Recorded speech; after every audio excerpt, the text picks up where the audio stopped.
and brings his wit, wisdom, and natural charm to listeners on Guam. Voted one of the 100 most important radio talk show hosts in America, The Jim Bohannon Show brings listeners a unique blend of breaking news, interesting features, and informative reports on a spectrum of topics. The Jim Bohannon Show, Saturday through Monday from 6 to 9 p.m., and a Sunday morning bonus show from 6 to 9 a.m. Jim Bohannon on Guam's only news talk superstation, 93.3 The Point.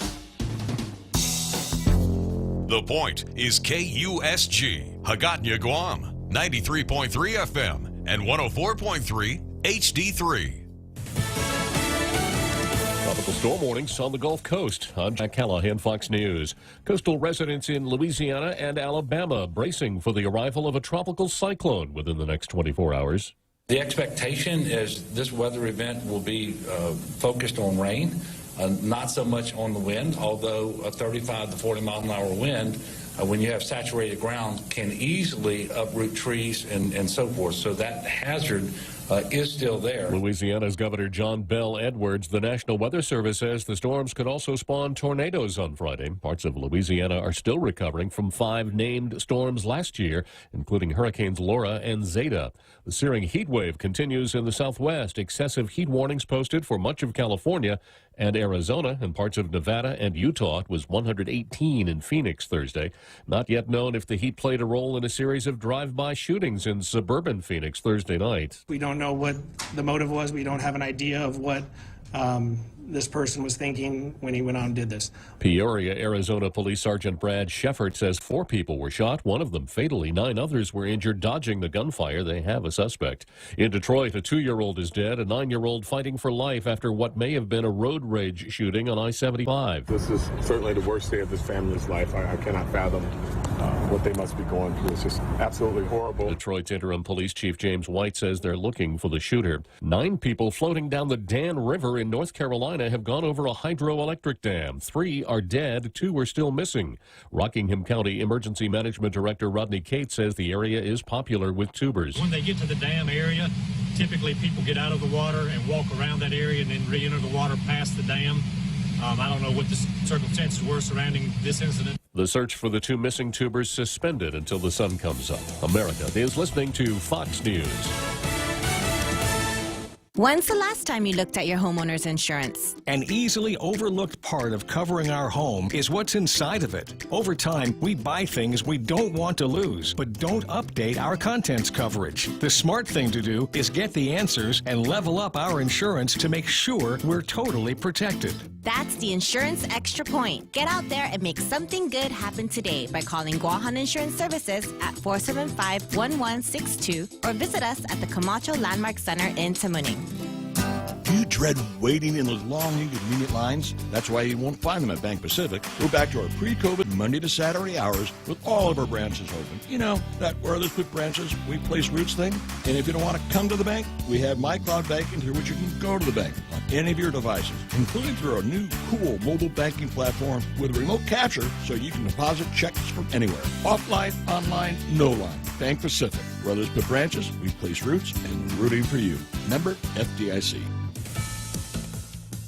Several senators crafting proposed legislation to protect critical U.S. infrastructure from cyber attacks. A bipartisan group of senators unveiling bipartisan legislation that would crack down on cyber criminals responsible for a slew of attacks on U.S. businesses. But both sides calling for President Biden and his Department of Defense to define when a cyber attack against the United States is an act of war. Democratic Senator Richard Blumenthal saying right now the Biden administration does not have a clear policy. We're talking here about a national security crisis. Senator Lindsey Graham, leading the Republican effort, told me he thinks Putin will not rein in attacks from his cyber cronies until the U.S. goes on offense. Fox's Hillary Vaughn. President Biden has signed the legislation making Juneteenth a federal holiday. All Americans can feel the power of this day and learn from our history and celebrate progress and grapple with the distance we've come, but the distance we have to travel, Jim. Several federal agencies will close Friday to mark the new holiday, which commemorates the day the last of the American slaves were told they were free. Saying residents have a need to defend themselves, Texas Governor Greg Abbott has signed a bill that permits adults in the state of Texas to carry handguns without a background check or training. A disturbingly wild scene inside a Tennessee Walmart. Police in Knoxville say a partially naked woman armed with an axe and a knife vandalized the store while throwing merchandise at employees. One customer who called 911 reported the woman had also defecated on herself. Cops ordered Nashia Brown to drop the axe, but she refused. She was eventually tased and taken into custody. The store says Brown did more than $500 worth of property damage. She's charged with disorderly conduct, resisting arrest, and vandalism. Tom Rigotti, Fox News. And I'm Jack Callahan. This is Fox News.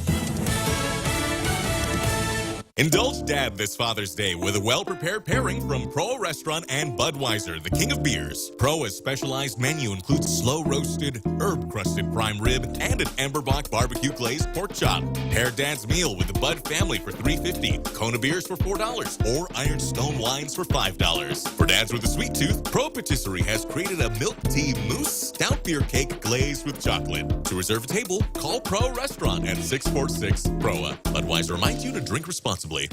Leah Dunca from Security Title here with a little information about trusts. A trust is a legal entity capable of owning property. It can protect property from issues such as lawsuits or divorce and can be used to distribute property and avoid probate. Many trusts start as revocable but become irrevocable when the initial trustees die. Work with your estate planning attorney to see if a trust is a good fit for your family property. Call the professionals at Security Title. We are here to help. Get your shot and win big prizes, Guam. The Office of the Governor and the Guam Visitors Bureau presents Vaccine Win Guam. Protect our community by getting your shot and enter online at visitguam.com/vax for a chance to win. Starting June 14th to July 21st, we'll be giving away weekly prizes of $10,000 cash and a brand new car to lucky residents who are fully vaccinated. That's 6 weeks of Vaccine Win opportunities. Some conditions apply. Log on to visitguam.com/vax for official promo rules or to submit your entry today. Let's Vaccine Win, Guam. Talk Tales with Bob Klitzkie is brought to you by Guahan Insurance Services.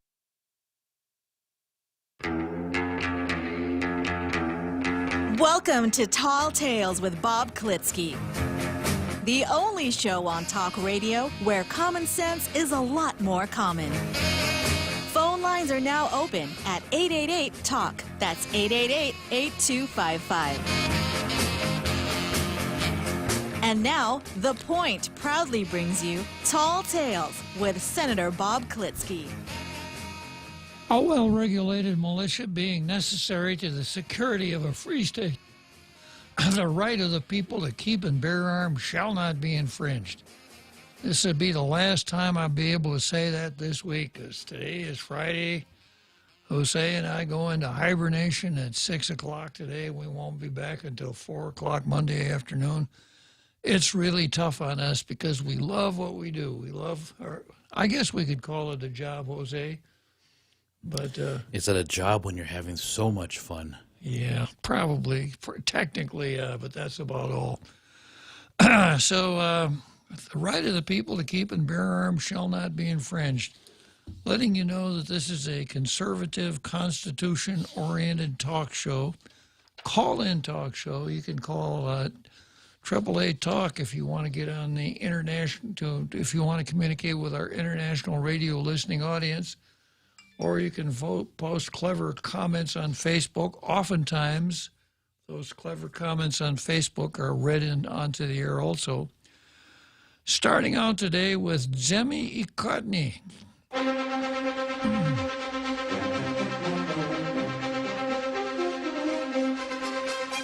Which is my backwards bilingual play on words. Literally translated, Jemmy Ikotny means meet the, as you were, press the meat.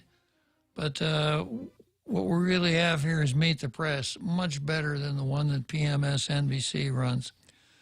I do the editorials from each of the papers. I critique them, and if there is a superlative editorial, it will be awarded the coveted Blue Star.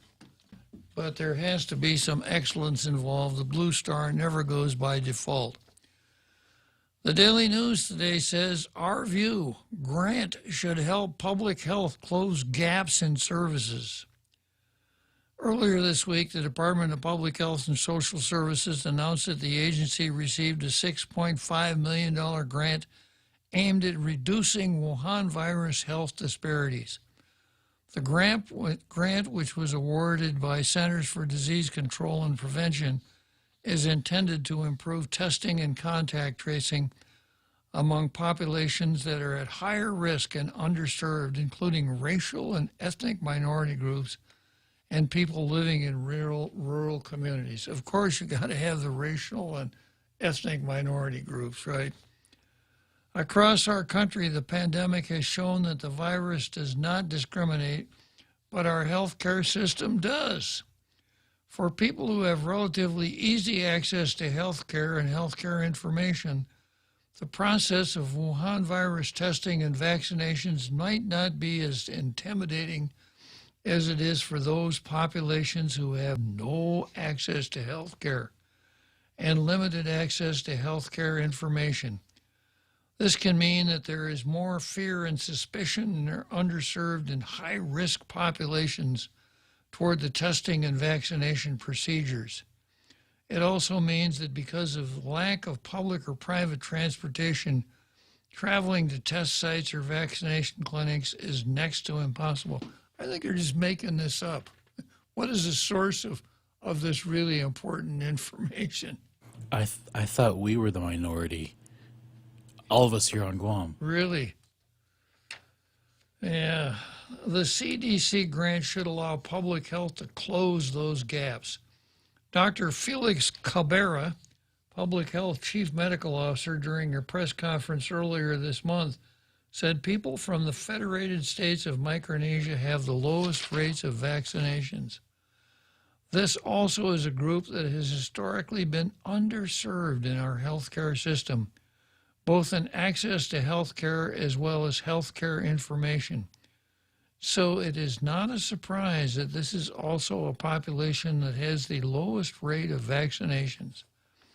Public health needs to ascertain the most effective ways to engage our underserved and at-risk populations, and then work with those communities to assure them that testing is important and vaccinations are the most effective way to battle the virus. This also is not a case of building something so people will come. Earlier this year, Dr. Hua Wang and his clinic, American Medical Center, and the Guam Regional Medical City, as well as public health officials, were putting into place a mobile testing and vaccination program to reach the FSM communities on Guam. Triple J Motors donated a van toward the effort. The plan was to go to these communities with testing and vaccinations.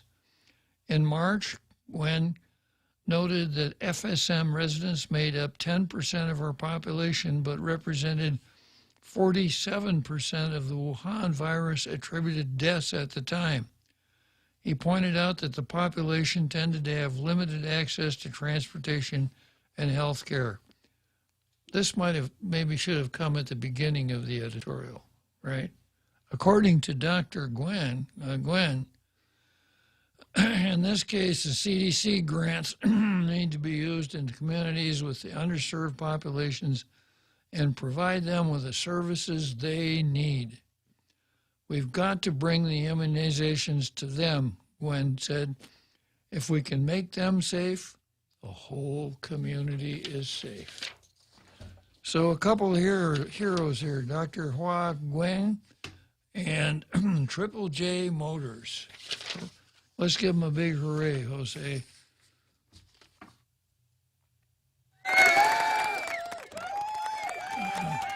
There we go. Okay, now we turn to the Post. 911 call system should not fail, not even for a few life-saving minutes. At 9:16 a.m. on Thursday, cell phone calls to the emergency 911 system could not go through. Some landlines were still available to get through. The 911 wireless and landline services are currently unavailable. If anyone in the public is in need of emergency services, fire, police, etc., please proceed to the nearest fire station or police precinct. The Guam Fire Department stated in a WhatsApp message at 10:31 a.m. Shortly afterwards, GFT released phone numbers for fire stations and police precincts. While this might be helpful to some, it's not going to be of use to many. Not every Guam resident is glued to the 24-hour news and updates mindset.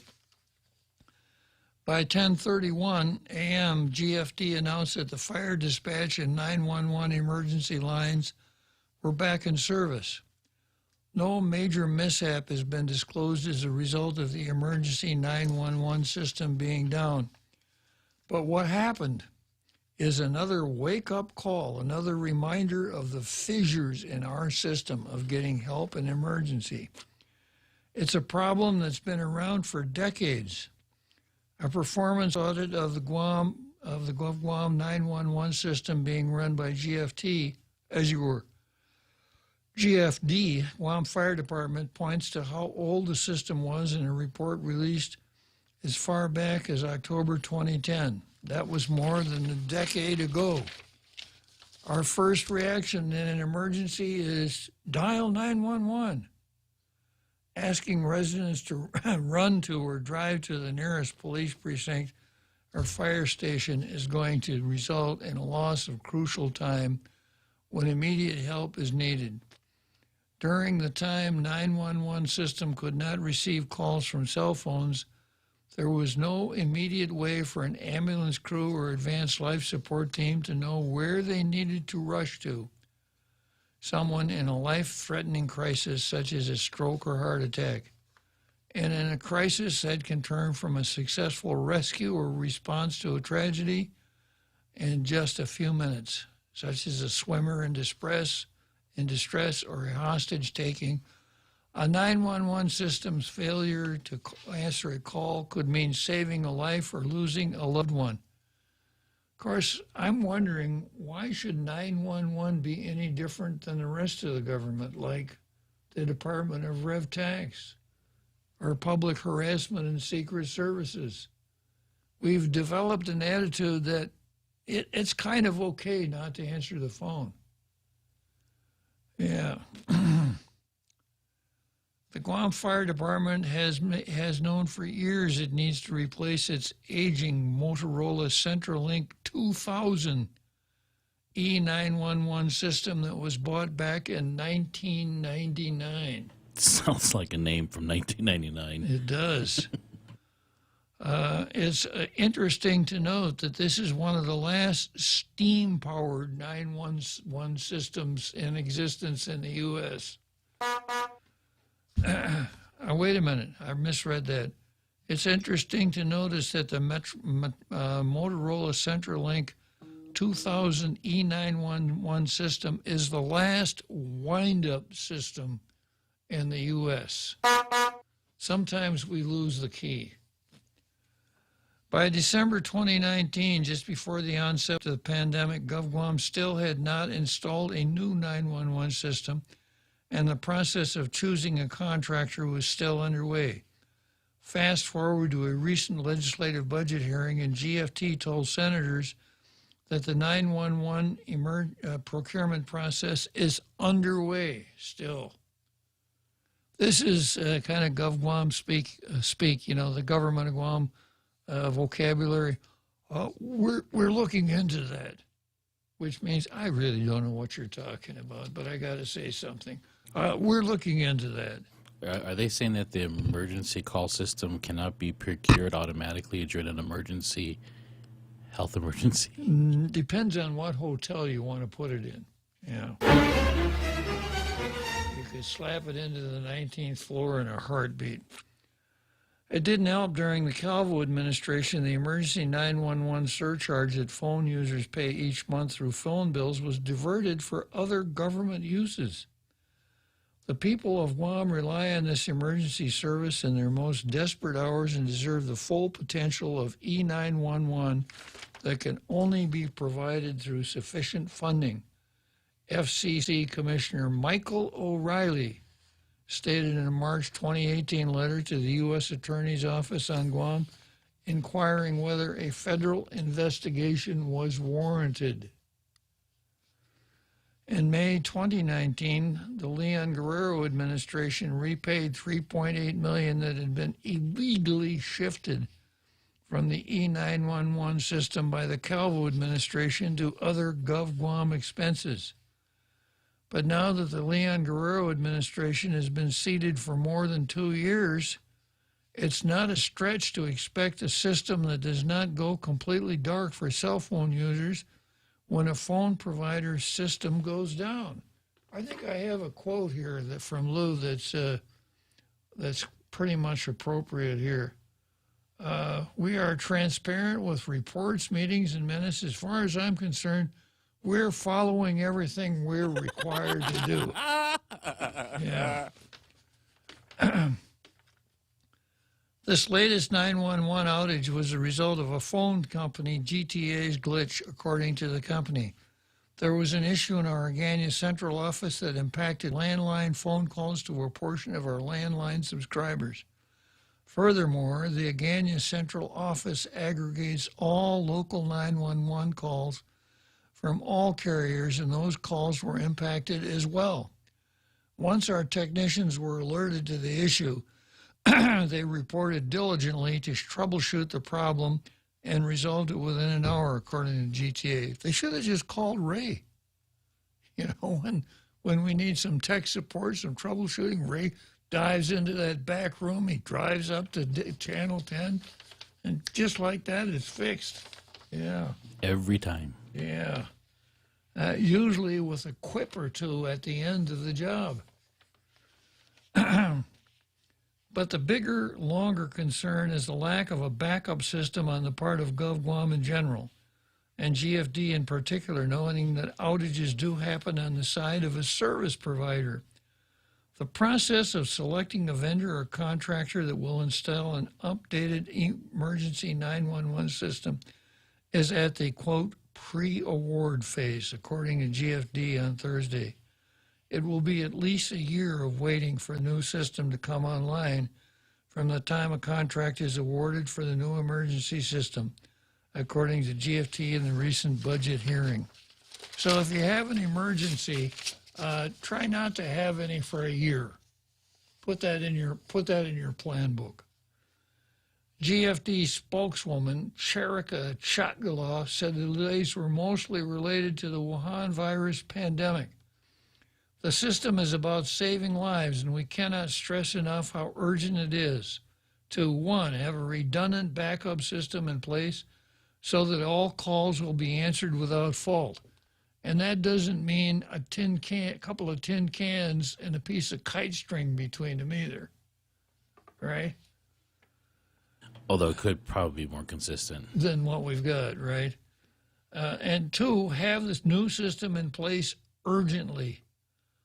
We all know on Guam that when a power outage occurs or when a typhoon knocks down our power grid, critical offices, clinics, hospitals, and even some homes have power generator backups for when the power supply gets interrupted.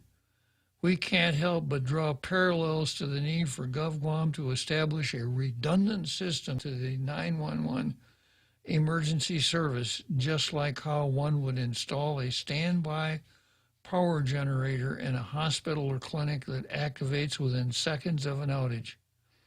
Some will say a standby power generator and backup system for 911 is like comparing an apple to an orange.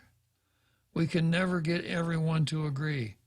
But when a loved one can't breathe and 911 dispatch doesn't answer, it will be on those who sat on the 911 upgrades and backup plan because they could have done something to help avert a potentially tragic outcome. Where's my blue pen? Yeah.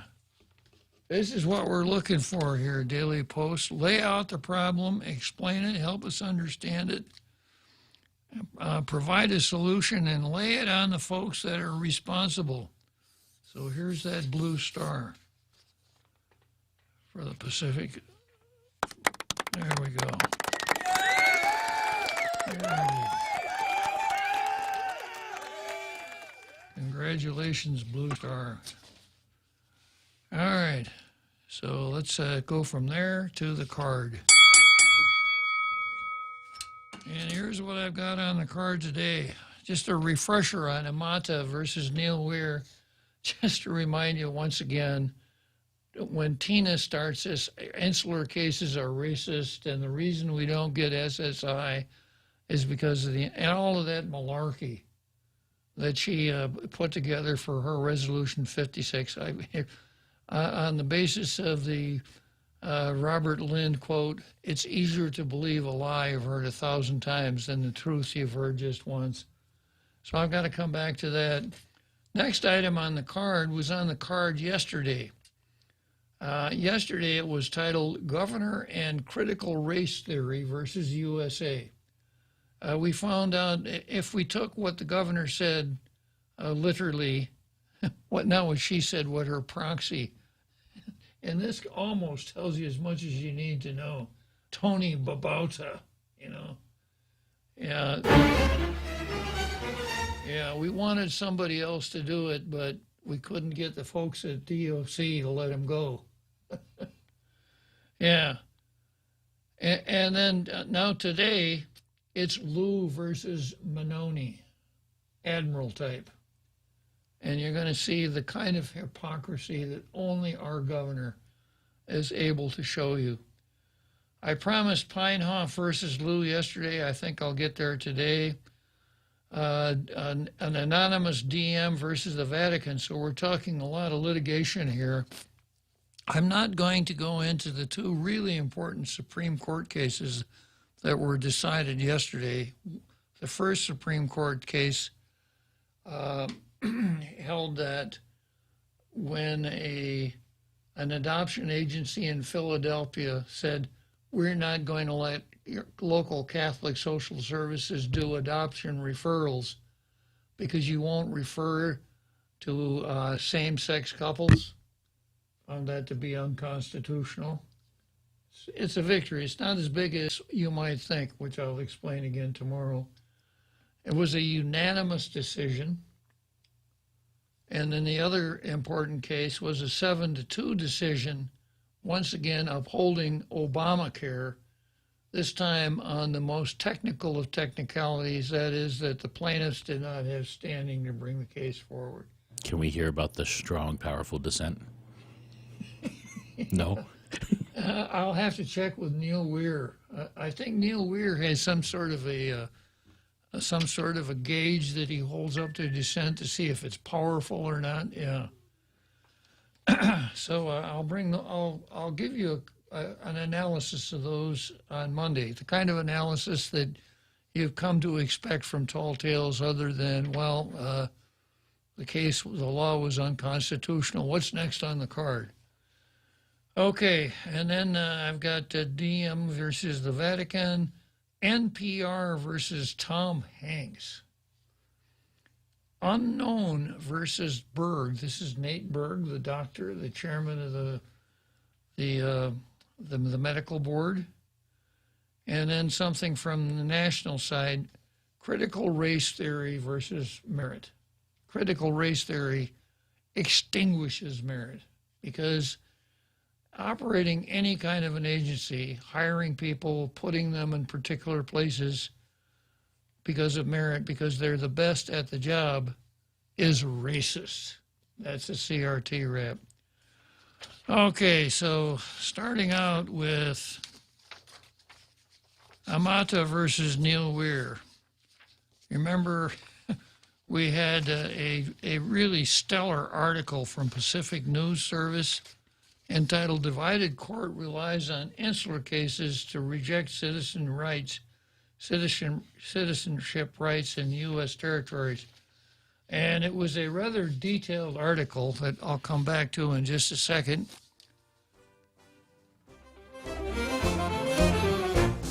Hey, big news! Now you can listen to The Point on radio.com. And radio.com gives you so much more. Local news stations give you what's going on in your community. Yet national news from CBS, CNN, or Fox News Radio. Take a break with one of the hundreds of music, sports, and talk stations. Love podcasts? Radio.com has thousands of true crime, comedy, kids and family podcasts, and more. Listen anytime, anywhere. On your PC, smart speakers, and a variety of connected devices. Or download the Radio.com app now from the App Store or Google Play. Busy week? Mezcla Bistro in Tumon has you covered. Let us take the worries out of your dinner meal planning. Check out our daily specials or enjoy some of your local favorites. Plus, receive a free kids meal with each adult dinner entree purchase Monday through Thursday. Call 969-2652 for more information or to make a reservation at the Grand Plaza Hotel in Tumon. And don't forget, Jack Larimer is live every Saturday night. Mezcla Chamorro Fusion Bistro, a true taste of Guam. Welcome back to Tall Tales with Bob Klitzkie, Guam's single voice of reason. Call now, 888-TALK. That's 888-8255. Yeah, PNC ran a really in-depth article on the 10th Circuit's decision ruling against Neil Weir's clients, the three gentlemen from American Samoa, who prevailed at the trial court in their quest to have the courts determine that the 14th Amendment would provide for birthright citizenship for people born in American Samoa. The 10th Circuit said no, which made all of the people from American Samoa very happy because they didn't want it. And you'll recall that Amata Coleman Radowagan, the delegate from American Samoa to the U.S. Congress, spent about 20 or 25 minutes telling us why the folks in Samoa didn't want what Weir was providing for them. So this article, it ran on June 17th. PNC is, it's a very in-depth article, and it shows, it references a powerful dissent, and it tells you how the majority got the issue wrong. So I thought this was quite an article, It looks like it must have been if one didn't know better, he would think it was written by a lawyer. However, come to find out, this was a press release from Neil Weir, which PNC just picked up and ran it full blast, just like they ran Tina's press release full blast. So if you see something, if you see the printout for the PNC News, make sure you look at the online edition at the end and make sure it's not a press release. And if it is, make sure you have a grain of salt handy while you do it. So once again, when Tina and almost everybody else talks about the Insular cases, they mean Downs versus Bidwell. Downs versus Bidwell held that the uniformity clause, the taxation uniformity clause of the U.S. Constitution don't apply in the territories, which is a huge break for us. It means we don't have to pay taxes to Washington, etc. The case has language that Ann Paris-Hattori would tell you is really racist, as she misstated it on national television. She didn't get the quote right. But if you look at the context, you'll see that it is not racist, that it does not apply to the people living in the territories or the people living in the territories in 1900, nor does it apply to anyone. It is stated hypothetically as obiter dictum. The short form rendition here on Downs, the Insular cases, is Downs is the best advantage that we have in the American system, and it ain't racist. Okay, moving on to the next item on the card. I've got Lou versus Manoni, which picks up on yesterday's card. Governor, colonialism violates principles of U.S. Now, this is a story that ran in PNC. It's in PNC right now, so it'll be on tonight's news. And it relates to a meeting that the governor had with Admiral John Manoni on June 14. And there's a nice picture of the Admiral making nice with, as you were with Lou, making nice with the Admiral. Neither one of them are wearing masks. And I would say that Lou is about 4 feet from the Admiral. Yeah. But it's okay because, you know. Here it goes. The purpose, and it's a story about the Civil Military Coordination Council. The purpose of the Civil Military Coordination Council is to foster collaboration among the Department of Defense, Government of Guam, and federal agencies to share information, discuss, and provide recommendations for construction activities for the U.S. Marine Corps relocation to Guam. Quote, "We owe it to our families and ourselves to do our due diligence, to continue to strive for a partnership that serves the greater good," Leon Guerrero said in her opening remarks. Now, the picture that I was telling you about shows her hands are on the table, not behind her back with crossed fingers. Yeah. My team is here ready to listen, share perspectives or concerns, and moreover find solutions to the numerous impact from military actions affecting our island today. The meeting marked the 7th of the CMCC since its inception in 2010. Representatives of the Department of Defense, Government of Guam, and federal agencies were also in attendance, to include the Guam Department of Labor, Department of Public Works, U.S. Fish and Wildlife Services, Marine Corps Base Camp Bloss, and Naval Facilities Engineering Systems Command, among others. Manoni said the partnership, good word, partnership, among the agencies is a testament to the joint commitment the DoD shares with the Government of Guam. The economic benefits that come along with the relocation don't happen without the willingness to collaborate, to have honest conversations around a table like this, to compromise at times. Manoni says we got to compromise at times, and to work together to find these complex solutions. We have always to look at this through the lens of a whole Guam approach. It can never be just what DoD wants or needs, and it can never be just what the people outside the fence line or want or need.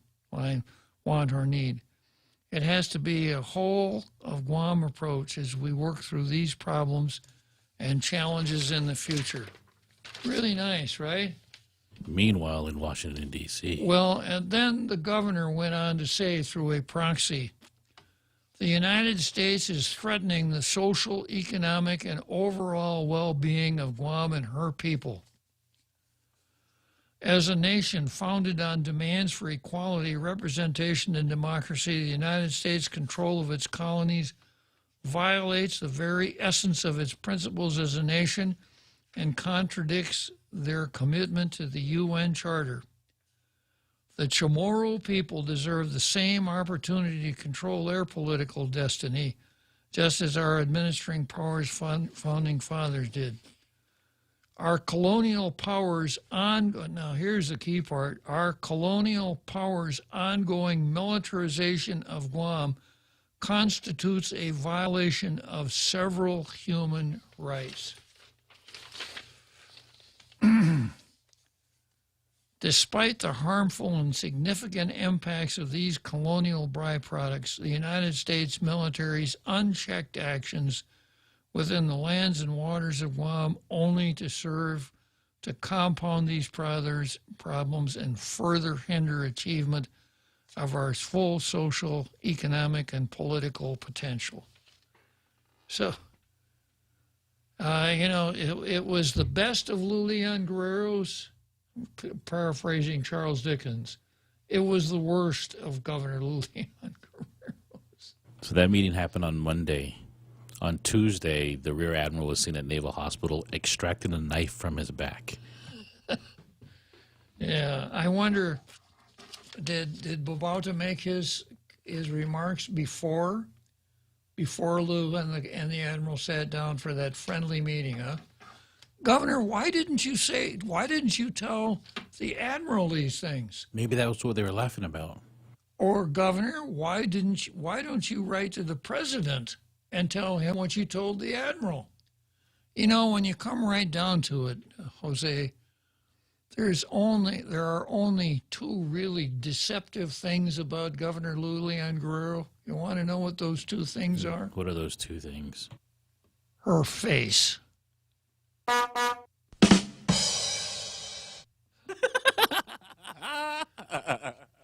This is even for Lou. This is quite her performance. It really is. So, you know, if you take them about her remarks, she doesn't like the United States. The United States does nothing but crap all over Chamorros, right?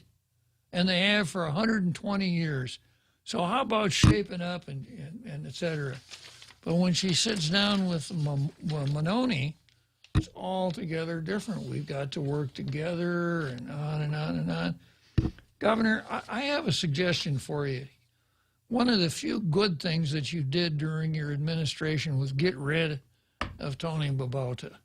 Yeah, I think everybody was behind you on that, especially the folks that have to clean up the 19th floor. But sending him to the United Nations to make this BS speech is right up there with putting roadblocks out there on Marine Corps Drive. It's just completely dumb. And what is the point? What's the purpose of this? Leave that to Michael Bavankwa, who hasn't even done it for 3 weeks. Maybe because he's got a new job. Got something else to talk about. But this is historical. This is momentous. I may have to put this on the calendar for next Monday just so I don't forget it. The many faces of Lou. Yeah. Absolutely. All right. And all in the same week. Yeah. That's amazing. It is. She doesn't have a straight face. Oh, that's the straightest one. Yeah.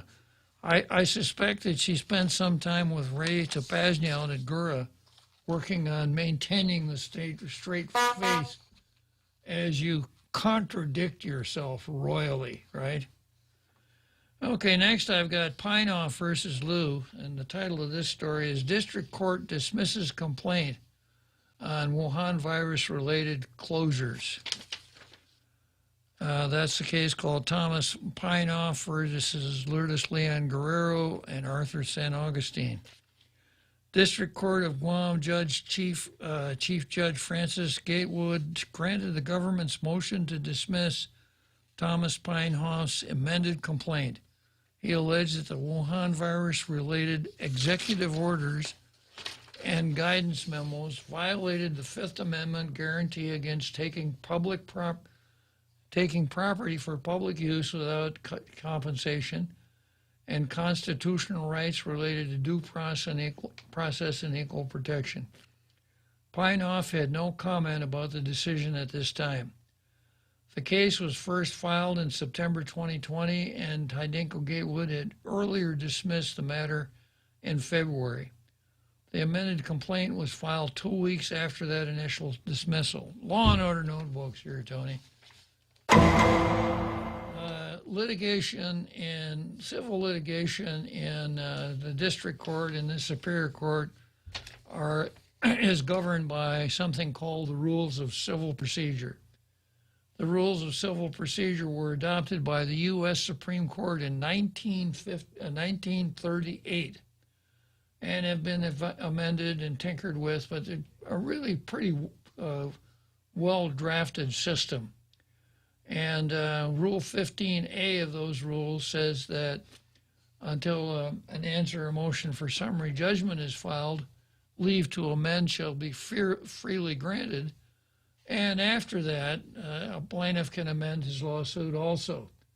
So usually, after a complaint is filed, the first thing that happens is rather than file an answer, the defendant will raise such affirmative defenses as he might have by motion. a motion to dismiss under Rule 12 of the rules. And if the court grants the motion, it's almost always with leave to amend. The court said your complaint is dismissed, but you got 15 days to file an amended complaint. That's the way it ordinarily works, and that's what happened in this case. Plaintiff alleged that the governor's executive orders and guidance members from DPHSS deprived him of all economically beneficial use of property without just compensation.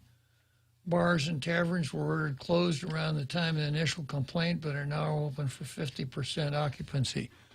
So it is a rule that if there's a regulatory condemnation, and that is if the government comes out with a rule that denies every economic benefit to the holder of the property, then the holder of the property has had his property taken without just compensation. He's entitled to just compensation.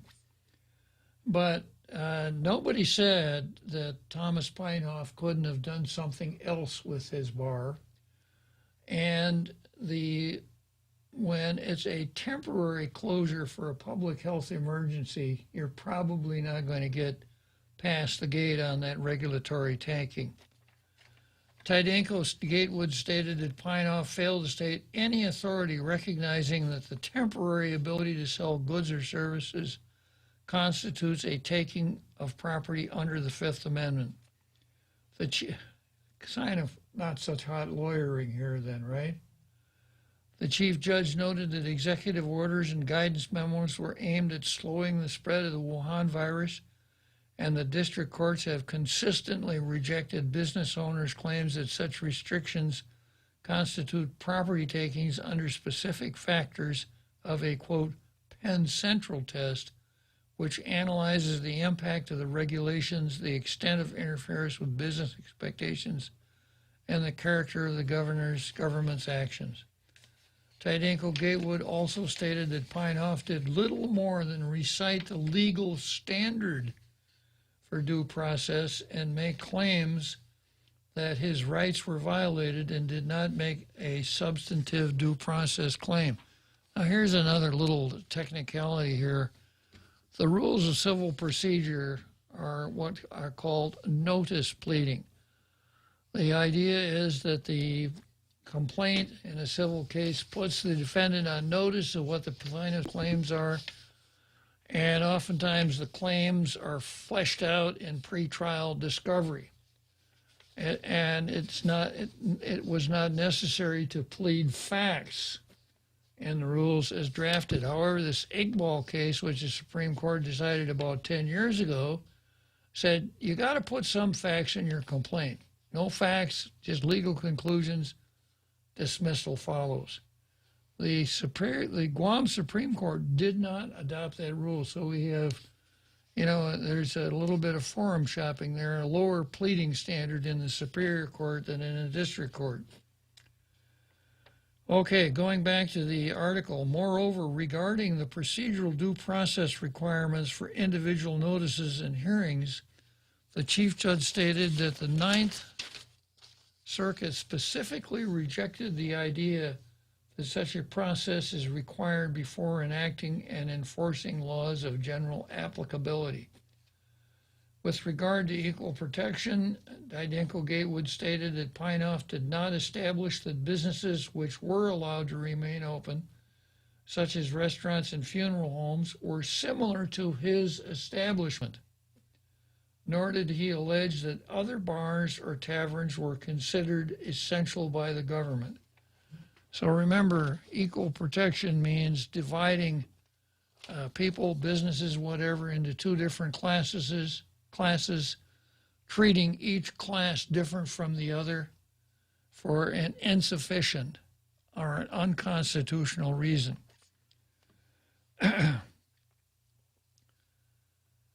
Tydenko Gatewood dismissed the case with prejudice, meaning the case can't be brought back.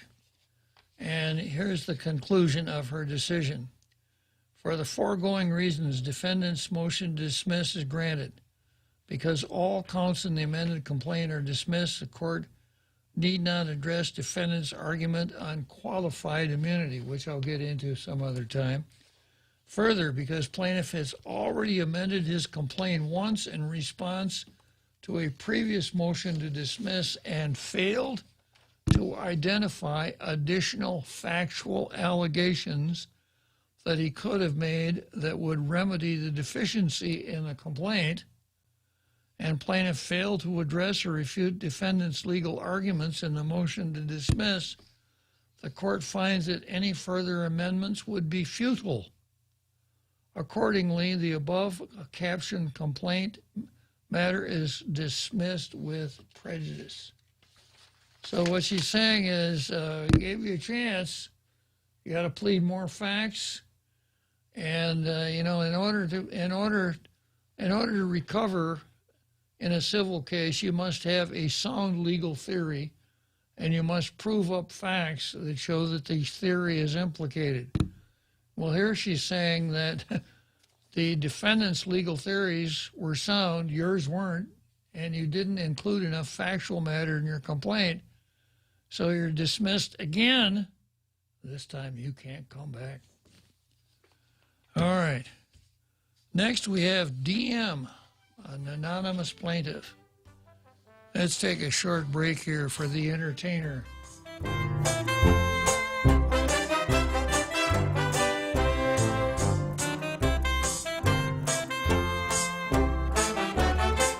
Get your shot and win big prizes, Guam. The Office of the Governor and the Guam Visitors Bureau presents Vax and Win, Guam. Protect our community by getting your shot and enter online at visitguam.com/vax for a chance to win. Starting June 14th through July 21st, weekly prizes of $10,000 cash and a brand new car will be given away to lucky residents who are fully vaccinated. That's 6 weeks of Vax and Win opportunities. Some conditions apply. Log on to visitguam.com/vax for official promo rules or to submit your entry today.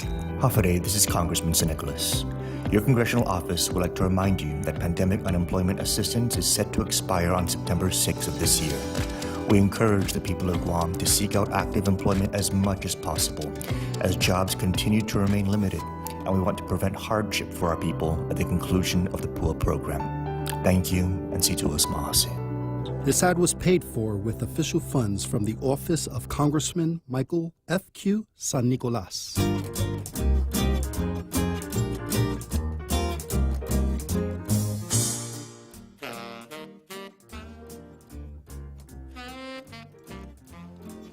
Okay, so here we are back on Tall Tales here, coming up to the big halftime show. And, yesterday I had Drive-Through Jack in the green room, Jose. But I can't remember who I was talking to, but we used up all the time. And I hope I didn't make Drive-Through Jack late for his supper. I think his order was coming up. Probably. That's probably why he had to hang up. Although he didn't let that stop him at the time he was christened Drive-Through Jack. In fact, perhaps one of the most endearing programs I ever had was when we had Drive-Through Jack and the attendant at McDonald's on the phone at the same time. And her comments were pretty interesting, too. So, Jack, if Drive-Through Jack, if we could do that again, I'd really appreciate it. Well, Bob, all time spent with you over the phone lines is endearing to me. Unlike calls to 911. I'm sorry. But anyways, I was listening to you. Oh, by the way, I'm having dinner at Men Q Ramen House. I'm having a takeout. But I was listening to you, and I was I heard you speak about the governor and the rear admiral in a picture. Yeah. Yeah. So, and you were describing it, and I think I know why the governor was angry. If you look real close at the picture, Bob. Yeah. Did you see a cow that a governor could milk? Maybe the admiral forgot. I did not see a cow in the room for the governor to milk. So maybe that's why the governor got angry. She did offer a lot of bull. there was no there was nothing for her to milk there. Yeah.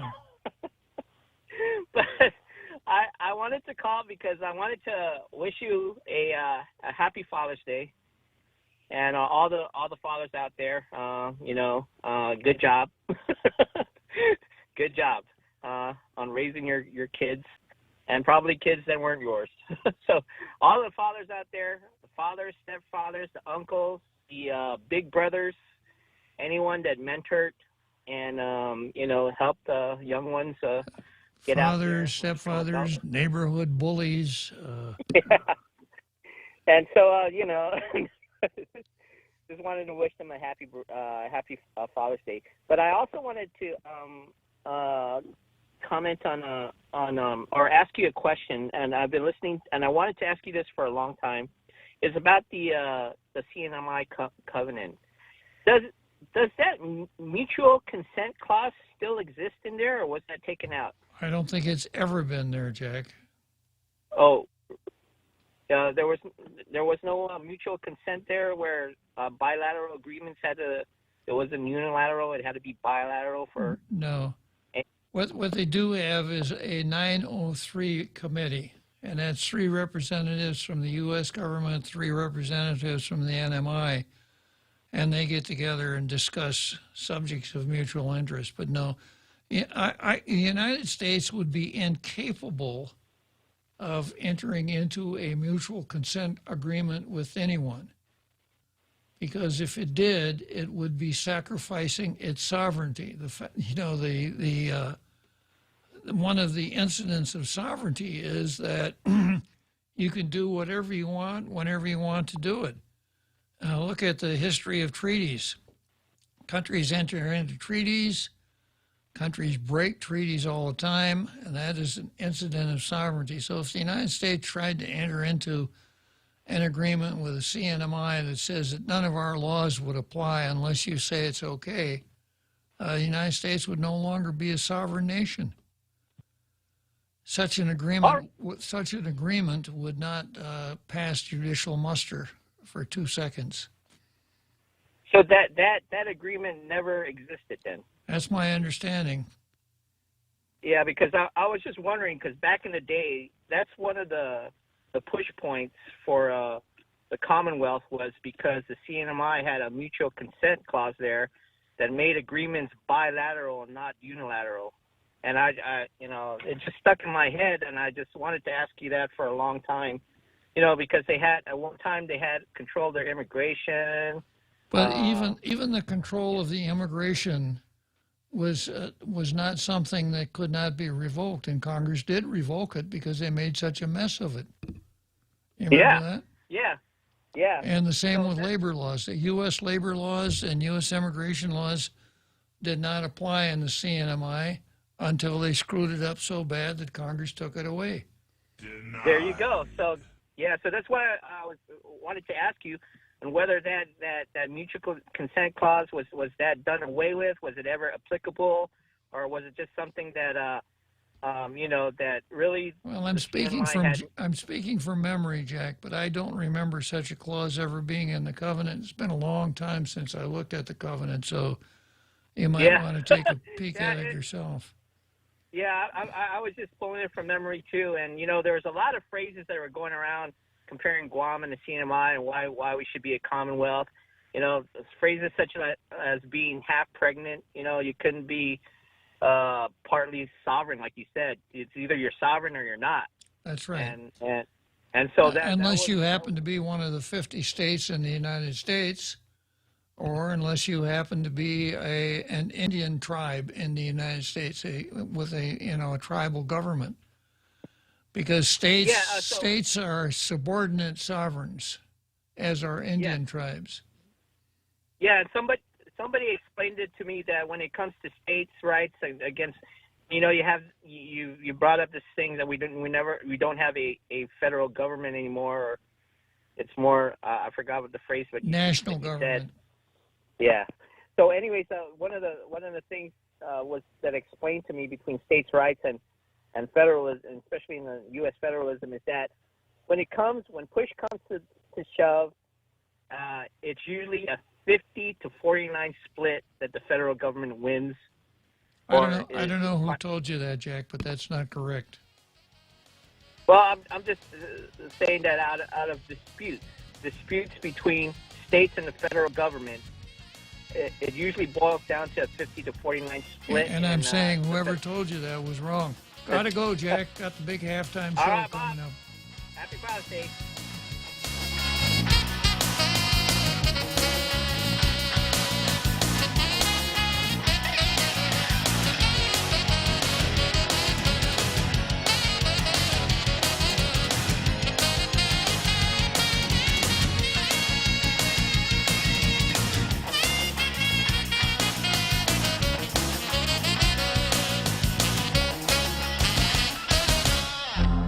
The Point is KUSG, Hagåtña, Guam, 93.3 FM and 104.3 HD3. Racing for a big storm. I'm Jack Callahan, Fox News. Spinning up in the Gulf of Mexico. At the moment, it's known as Tropical Cyclone 3, but if it reaches tropical storm strength, her name will be Claudette. Bearing down on the bayou later today. We can expect all of South Louisiana to be impacted. The range of rainfall will be somewhere between 1 inch and 8 inches. Louisiana's Governor John Bel Edwards declaring a state of emergency. Tropical storm warnings are posted for much of the Louisiana coastline and all of Alabama's shore. The withering heat wave continues in the west and southwest. Excessive heat warnings were up for several areas in the southwest. In Phoenix, where it hit 113 degrees midday Thursday, an excessive heat warning is in effect through Sunday.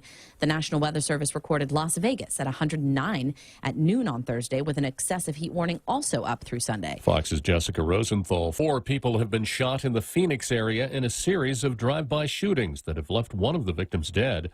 Peoria, Arizona Police Sergeant Brandon Sheffert says they have the suspected shooter. All we can release about the suspect at this time is it's an adult male. And like I said, he's been in custody. There were no issues with that. No known motive yet. 9 other people were hurt, either by shrapnel, flying glass, or by a car accident that was caused by the shootings. A 2-year-old in a car seat shot and killed on a Detroit freeway last night. A 9-year-old child seriously wounded. No arrests yet. Detroit's interim police chief says they're looking for a monster, and he's asking for help for anyone who might have seen what happened. President Biden has signed legislation creating the holiday known as Juneteenth. I hope this is the beginning of a change in the way we deal with one another.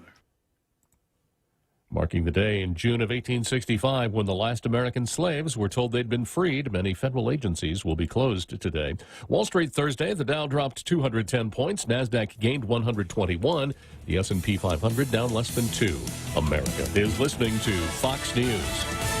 When's the last time you looked at your homeowner's insurance? An easily overlooked part of covering our home is what's inside of it. Over time, we buy things we don't want to lose, but don't update our contents coverage. The smart thing to do is get the answers and level up our insurance to make sure we're totally protected. That's the Insurance Extra Point. Get out there and make something good happen today by calling Guahan Insurance Services at 475-1162 or visit us at the Camacho Landmark Center in Tamuning. Half a day. Patsy Gogri from Security Title with a real estate tip. A power of attorney can be a useful tool when a buyer or seller cannot be present to sign documents, such as a military member deployed overseas. To mitigate its fraudulent use, your escrow officer will contact the seller to make sure they know their property is being sold. When using a power of attorney, call the professionals at Security Title. We are here to help. Several senators crafting proposed legislation to protect critical U.S. infrastructure from cyber attacks. A bipartisan group of senators unveiling bipartisan legislation that would crack down on cyber criminals responsible for a slew of attacks on U.S. businesses. But both sides calling for President Biden and his Department of Defense to define when a cyber attack against the United States is an act of war. Democratic Senator Richard Blumenthal saying right now the Biden administration does not have a clear policy. We're talking here about a national security crisis. Senator Lindsey Graham, leading the Republican effort, told me he thinks Putin will not rein in attacks from his cyber cronies until the U.S. goes on offense. Fox's Hillary Vaughn. President Biden has signed the legislation making Juneteenth a federal holiday. All Americans can feel the power of this day and learn from our history and celebrate progress and grapple with the distance we've come, but the distance we have to travel, Jim. Several federal agencies will close Friday to mark the new holiday, which commemorates the day the last of the American slaves were told they were free. Saying residents have a need to defend themselves, Texas Governor Greg Abbott has signed a bill that permits adults in the state of Texas to carry handguns without a background check or training. A disturbingly wild scene inside a Tennessee Walmart. Police in Knoxville say a partially naked woman armed with an axe and a knife vandalized the store while throwing merchandise at employees. One customer called 911 reported the woman had also defecated on herself. Cops ordered Nashia Brown to drop the axe, but she refused. She was eventually tased and taken into custody. The store says Brown did more than $500 worth of property damage. She's charged with disorderly conduct, resisting arrest, and vandalism. Tom Rigotti, Fox News. And I'm Jack Callahan. This is Fox News. Get your shot and win big prizes, Guam. The Office of the Governor and the Guam Visitors Bureau presents Vax and Win Guam. Protect our community by getting your shot and enter online at visitguam.com/vax for a chance to win. Starting June 14th to July 21st, we'll be giving away weekly prizes of $10,000 cash and a brand new car to lucky residents who are fully vaccinated. That's 6 weeks of Vax and Win opportunities. Some conditions apply. Log on to visitguam.com/vax for official promo rules or to submit your entry today. Let's Vax and Win, Guam. Do you dread waiting in those long, inconvenient lines? That's why you won't find them at Bank Pacific. Go back to our pre-COVID Monday to Saturday hours with all of our branches open. You know, that where others put branches, we place roots thing. And if you don't want to come to the bank, we have My Cloud Banking through which you can go to the bank on any of your devices, including through our new cool mobile banking platform with remote capture so you can deposit checks from anywhere. Offline, online, no line. Bank Pacific. Where others put branches, we place roots and rooting for you. Member FDIC. Relax and unwind with daily happy hours at the Westin Resort Guam. Enjoy 30% off our newly curated menu. Bud Bucket special starting at $20 or Leaping Horse wine specials for only $5. Available from 5 to 7 p.m. at Mix at Cha Cha Cha or savor the flavors of Taste Restaurant featuring international cuisine and your favorite seafood station on ice. Enjoy bottomless Bud Family beer and Leaping Horse wine specials while you groove to the smooth sounds of Jesse and Ruby. Call 647-1020 for reservations. Budweiser reminds you to please drink responsibly.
Halftime show, Jose. I want to just comment on something that Jack said at the end of the show, that if there's litigation between the federal government and the states, most 50, it's usually 50 to 49 that the national government wins. I don't know that that's true, and I don't know that's a very helpful way of looking at things. Jack also used a phrase that I discourage the use of, and that is states' rights. States don't have rights. States are not people as we understand that in the law. A municipal corporation, like a school board, is a state, is a person. A city of Elkhorn is a person, as far as the law is concerned. These are what are called fictive persons. A corporation is a person, but a state is not a person. So not being a state, not being a person, it's pretty hard to imagine how a state can have, quote, rights, etc. What states do have is powers. And there's sometimes there's sometimes some tension between national government officials and state government officials as to the extent of state powers vis-a-vis the powers of the national government. But you'll recall when the United States was formed, you had 13 actually independent countries, because the peace treaty with the Brits entered into a peace treaty with 13 separate independent countries. So those colonies got together in something called the Articles of Confederation, and then later on they put together the U.S. Constitution, where they ceded some of their sovereignty to the national government, but retained that which they did not cede. And the things that they ceded to the national government are pretty much located in Article 1, Section 8 of the United States Constitution. Things like levying duties and imposts, etc., regulate commerce with foreign nations among the several states and with the Indian tribes, establishment of a uniform rule of naturalization, coining money, etc., providing punishment for counterfeit of securities and current coin in the United States, establishment of post for office, etc. So there's 16 paragraphs here in Article 1, Section 8, telling you what the powers of the national government are vis-a-vis the states. The states have all the rest of the power. Now, it isn't very often that you have litigation involving a state as plaintiff or defendant and the national government as a plaintiff or defendant. Ordinarily, you're talking about various kinds of litigation involving state or national government officials. So to say that, anyhow, you see what I'm driving at, and there have been numerous cases where a state prevails over the national government. I give you a really recent one, Guam versus the United States. Right? United States on one side, Guam on the other, a territory, but who won? Guam won. So, as a general principle, the national government, on the basis of comity, will attempt not to infringe upon the powers of the states. Once in a while, they get carried away, for instance, with something called the Brady Act, which required chiefs of police and sheriffs to do certain background investigations when firearms were sold.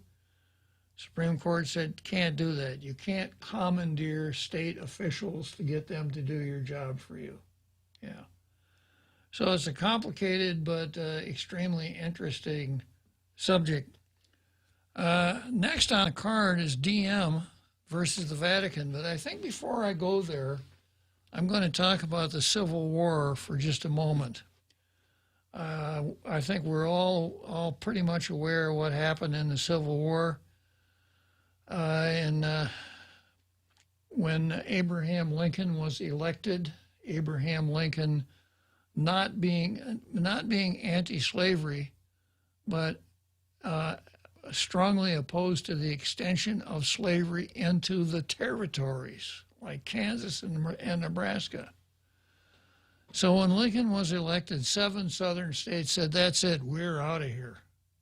James Buchanan, who was president at the time, was heard to say, I'm the last president of the United States because it's splitting up.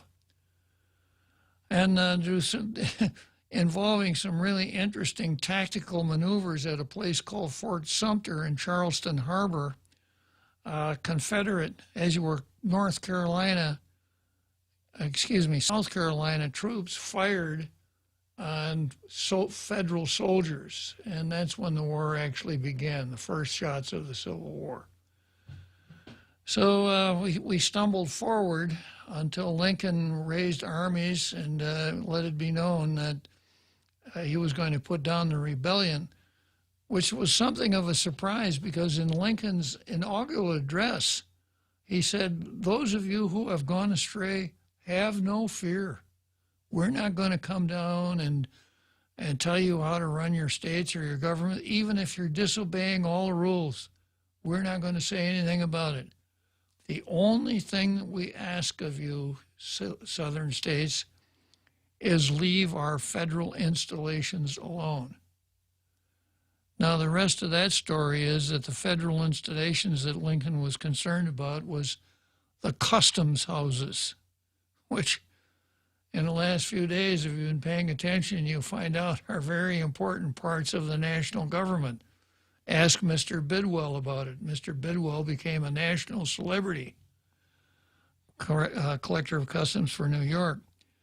So Lincoln said, leave our customs houses alone. And the reason for this was in 1861, 2/3 of the national revenue came from the customs houses in the South. There was no income tax in those days. And one of the South's, and some would say this is the reason that the South seceded. And it wasn't slavery. It was economics, because the North was taxing the heck out of the South, which was an exporting economy, and charging high tariffs for imports, which is what the South did. That's why the customs duties were so high. This favored the Northeast, which was manufacturing. So they take the customs from the dues from the South, build transcontinental railroads and things like that with it. So Lincoln said, you guys go ahead and have your secession, etc. We don't care. Just leave our customs houses alone. But when there was an attack on Fort Sumter, that was it. So in 1863, Lincoln came up with a brilliant idea, an anti-slavery idea, because he had a lot of the Democrats were anti-slavery, and he wanted something to please them. So after he had a significant victory in the North, Gettysburg, which may have been the turning point of the war, because if the South had prevailed at Gettysburg, there's a really good chance that the Brits and the French would have come in on the side of the South. It would have made it very difficult for the North to win. But Lincoln came up with what was called the Emancipation Proclamation. Lincoln did this through his powers as Commander-in-Chief of the Armed Forces. And the Emancipation Proclamation said that any slaves in the rebellious states that are not under control of the Army are henceforth free. They're no longer slaves. So as the U.S. Army conquered larger portions of the South, these former slaves, became free in fact as well as free de facto as well as de jure. So this happened every place the Union Army went, pursuant to the Emancipation Proclamation. Because of its location, Texas was the last place that the Union Army came in and let the people who were still under the bonds of slavery, said, you guys are free, Emancipation Proclamation, you can go. This was done in a proclamation in Galveston, Texas, and guess on what day this was done, Jose? September. June 19th. The Emancipation Proclamation? June 19th. That was the day that the last slaves in Texas were freed. Thus, the national holiday, June 19th, which no one understands the meaning of. What's a silly name? It is. But one of the ironies here is that June 19th, people who lived in the 11 southern states were freed as the Army came forward, but slaves in Kentucky, West Virginia, Maryland, and Delaware were not freed on June 19th, on Juneteenth. So it's not necessarily a day of celebration for them. They had to wait for the 13th Amendment. So, you hear a lot, and of course the CRT folks have really gotten a hold of this whole June 19 thing, this whole Juneteenth thing. It's time that we go back and remember all of these injustices. So it's sloganeering without really understanding what happened. And, of course, without any historical recognition that about 800,000 Americans died in the Civil War. Anyhow, I just thought I'd throw that in there, Jose, for your enlightenment. Let's go on to DM versus the Vatican. And this is a story that ran in the Post. Vatican to seek dismissal of Guam rape case. The Holy See, or the Vatican, will be seeking dismissal of a lawsuit filed against it by a former Catholic school student who claimed that former Archbishop Anthony Apparon raped him in the mid-1990s. The Holy See intends to file a motion to dismiss based upon numerous grounds, including lack of subject matter jurisdiction, lack of personal jurisdiction, insufficient service of process, and failure to state a claim upon which relief can be granted, the Vatican's legal team said in court filings. That motion would detail the team's defense against claims that the Vatican is liable for an archbishop's rape and molestation of children, among other things. Now, I suppose I ought to stop here and ask you to get out your Law and Order notebooks again. An important Latin term, respondeat superior. In other words, if there's an agency, the principal is ordinarily responsible for the torts of the agent. So if I'm your employer and you're driving the company car and you run over somebody, I'm probably going to be responsible right along with you. The doctrine of respondeat superior. So you can see how this works into Apparon and the Vatican, right? Yeah, well, and it's not all that clear-cut, yeah. Okay, while the Vatican brought in its top lawyers for U.S. cases led by California-based Jeffrey Lena, the plaintiff's legal team recently tapped Pennsylvania-based attorney Marcy Hamilton, a leading expert on clergy sex abuse and child sex abuse statutes of limitation. And Hamilton does have some national rep.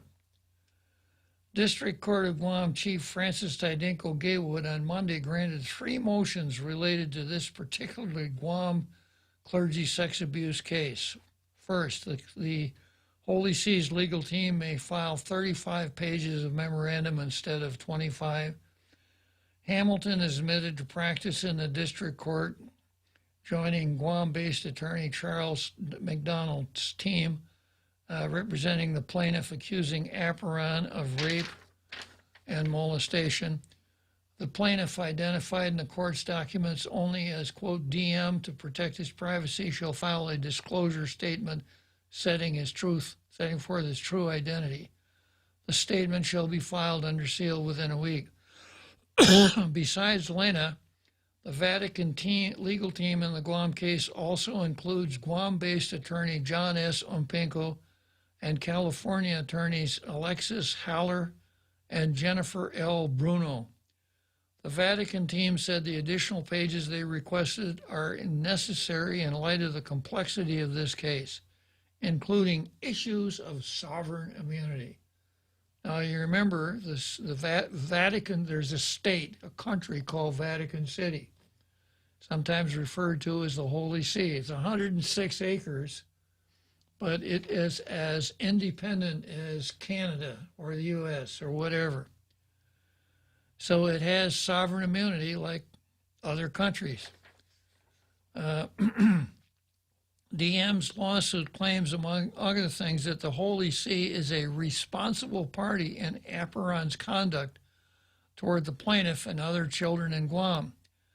The plaintiff is a former Father D. Memorial student who alleges Apparon raped and molested him multiple times during school year 1994-1995 at Apparon's private residence.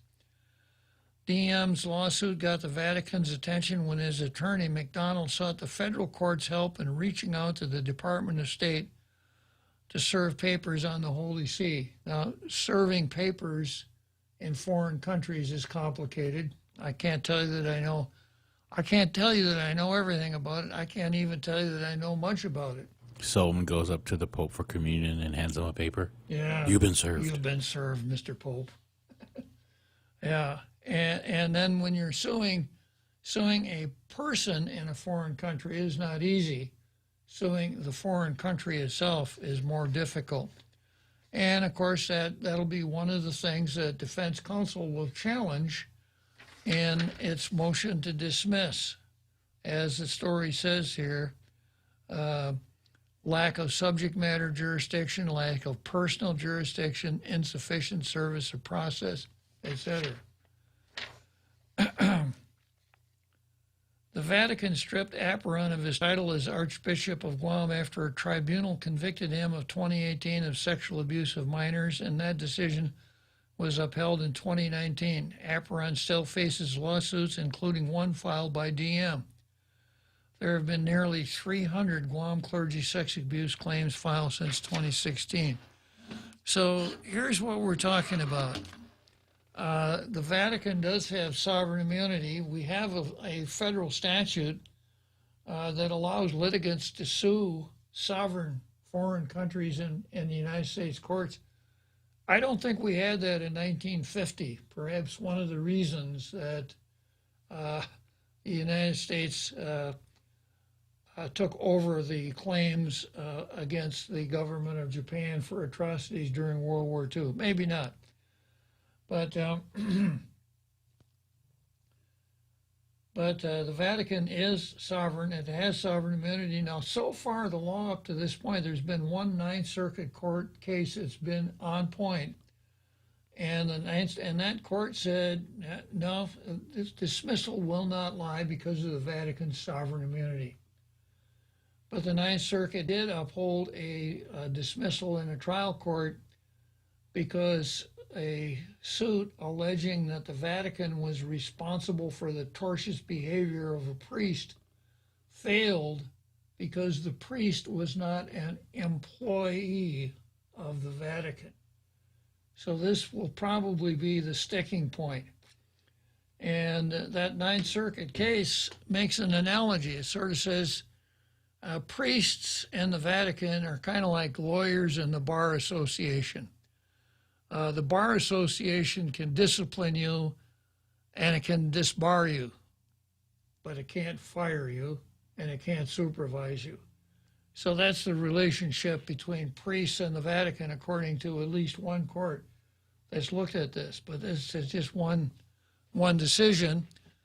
And of course, the Vatican is an ideal defendant because when lawyers are looking around for defendants, they're looking for what's called a deep pocket.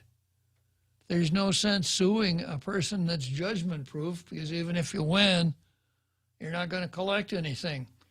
And I would suspect that the Vatican is as deep a pocket as you're going to find. The Vatican's wealth is beyond comprehension almost.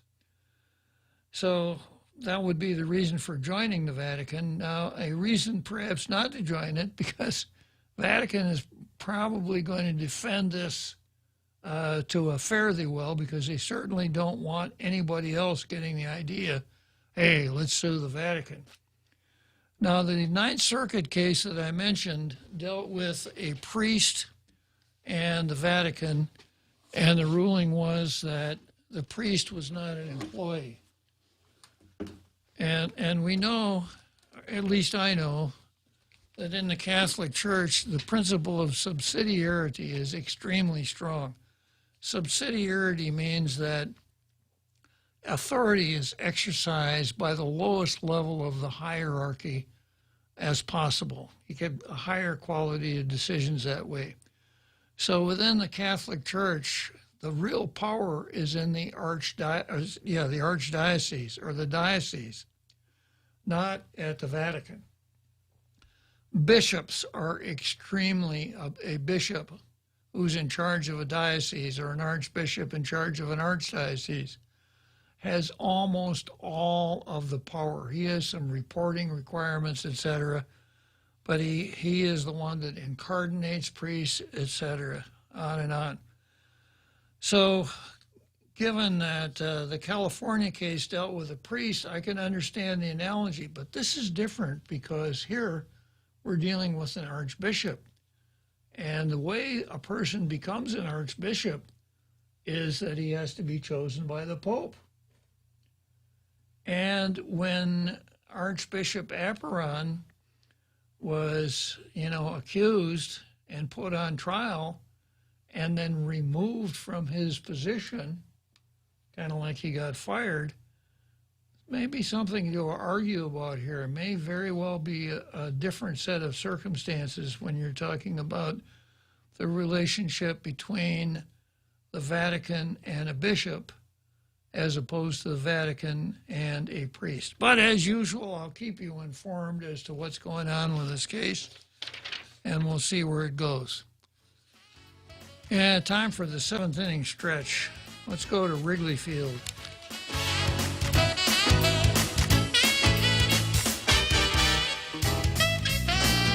When's the last time you looked at your homeowner's insurance? An easily overlooked part of covering our home is what's inside of it. Over time, we buy things we don't want to lose, but don't update our contents coverage. The smart thing to do is get the answers and level up our insurance to make sure we're totally protected. That's the Insurance Extra Point. Get out there and make something good happen today by calling Guahan Insurance Services at 475-1162 or visit us at the Camacho Landmark Center in Tamuning. Hafaday, this is Congressman Nicholas. Your congressional office would like to remind you that pandemic unemployment assistance is set to expire on September 6th of this year. We encourage the people of Guam to seek out active employment as much as possible, as jobs continue to remain limited, and we want to prevent hardship for our people at the conclusion of the PUA program. Thank you, and situas mahase. This ad was paid for with official funds from the office of Congressman Michael F.Q. San Nicolas.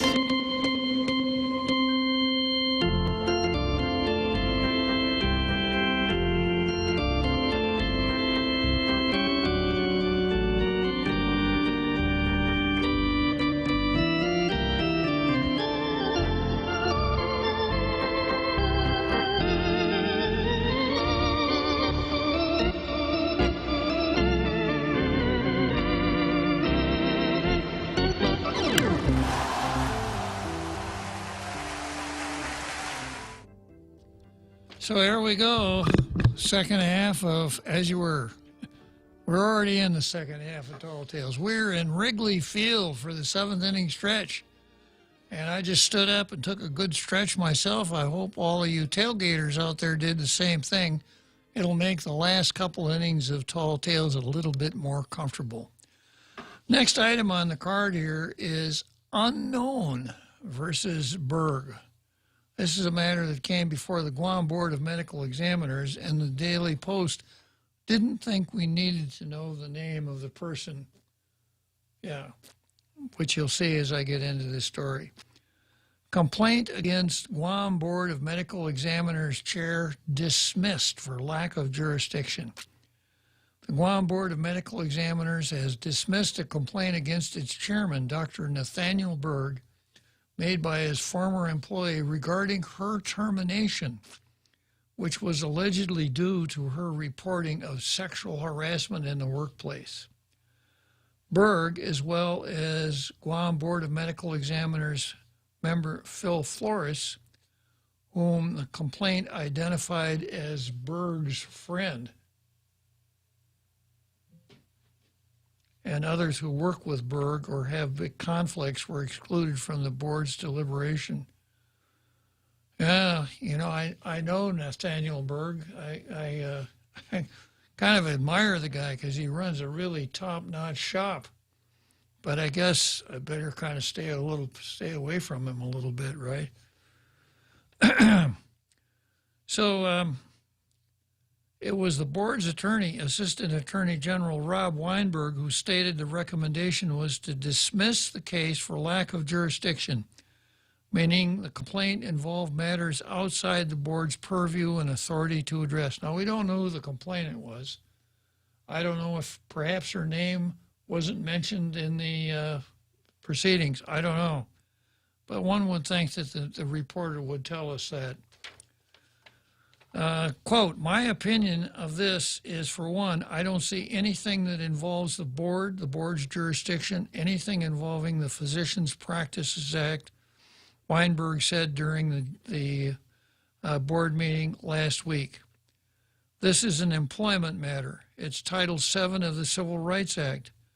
But unless it got to the point of continuing pervasive sexual harassment and hostile work environment in the workplace, that we needed to involve ourselves in what's going on, I don't think it rises to any level over which the board would take jurisdiction.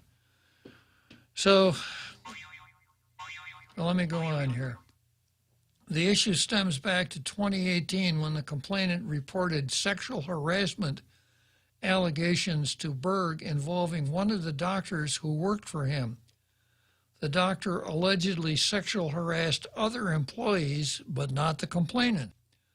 According to Weinberg, the doctor in question attempted to resign, but was convinced to stay, and there was no subsequent allegation of harassment. Borg also set up rules involving sexual harassment and reporting, Weinberg added. The complainant was terminated several months after reporting the sexual harassment allegations and claims that this was retaliation. Weinberg said he reached out to the complainant and provided advice, telling her that if she approached him with the case and he were a private attorney, he would likely decline to take on the matter. She said she'd filed a charge of discrimination or an EEO charge with the EEOC in which she alleged all of this, and she was just waiting for a result. I predicted to her that they're not going to do anything. They might issue a right to sue letter, but it's unlikely she would find a lawyer because there's just too much time and too tenuous a connection between her reporting of this and her termination, and just not enough to work with. These communications resulted in the complainant filing a complaint against Weinberg with the ethics prosecutor of the Guam Bar. Weinberg said he hasn't heard from the bar. Reporting, quote, reporting sexual harassment to your employer, and if your employer takes action against you as a result of that, that's called retaliation, and that could be actionable in court. However, in this case, I think the EEOC in any court would look at the facts that she provided and say there's simply not a connection. The time involved between when she reported and when she later terminated was just too short, too long, Weinberger said. But even if that case had merit and went forward, I don't see that it's a matter of the board, which is really kind of the bottom line here. The Guam Board of Medical Examiners admits doctors to practice, will cancel their ability to practice based on things that they do as practicing medicine. So, you know, if I went to Berg's clinic and parked my 29-year-old car, and while it was parked, Berg came out and backed into my car and caused a couple $1,000s worth of damage, I'm not going to go to the Board of Medical Examiners and say, you know what that guy did? And I think that's what we're dealing with here. Okay. Next we have NPR, National Public Radio, state-owned radio, as it were, versus Tom Hanks. And here's the headline of the story. Tom Hanks dogged for insufficiently anti-racist film career. He's built a career playing righteous white men. How awful. God. How dare he? Yeah. Now, just on the basis of this headline, he should have gone blackface and played the part of some angry African Americans in some of his movies. That would have been better. That would have gone over so well. Yeah. But as the as the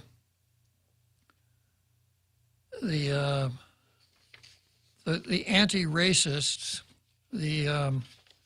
what's the words I'm looking for here? The critical race theory folks will tell you everything is race. These eyes of yours that you think see reality, unless you see everything colored by race, quote unquote, you are not seeing what's really going on. So everything you're involved in has to be examined on the basis of race. And when you do that, you'll see that there are oppressors and there are oppressed. The oppressors are always white. They're usually white men, quite often married white men, horror of horrors, quite often Jewish or religious white men. The oppressed are always what critical race theorist practitioners refer to as BIPOCs, Black, Indigenous, People of Color. So you always have to be on the lookout for this. And here's how the article goes. As the heated national conversation over racial injustice escalates, progressive ideologues are becoming increasingly unsatisfied with the conventional, non-racist notion of adhering to a colorblind way of life and treating everyone the same way regardless of race or ethnicity. That's the way I grew up. You know, we were told, we believed that this was the norm. This is what we should be shooting for. We should be colorblind and not hold prejudices against people because of their race, et cetera, or other factors like that. If you were to say that to a critical race theory practitioner, if you were to say society should be colorblind, you're a racist. Because nowadays, not being racist, believing in this colorblind approach, treating everybody as an individual, is horrible racism. And the only salvation for you, if you are an oppressor, is to embrace anti-racism. Anti-racism means inclusion, equity, and diversity. Diversity means, and you judge everything by the results. Diversity means that if there are 6 members of the corporate board of directors for General Motors, half of them better be BIPOCs, right? And inclusion means that you've got to have BIPOCs included in every single thing you do. The fact that ice hockey teams have very few BIPOCs, classic example of systemic racism, right?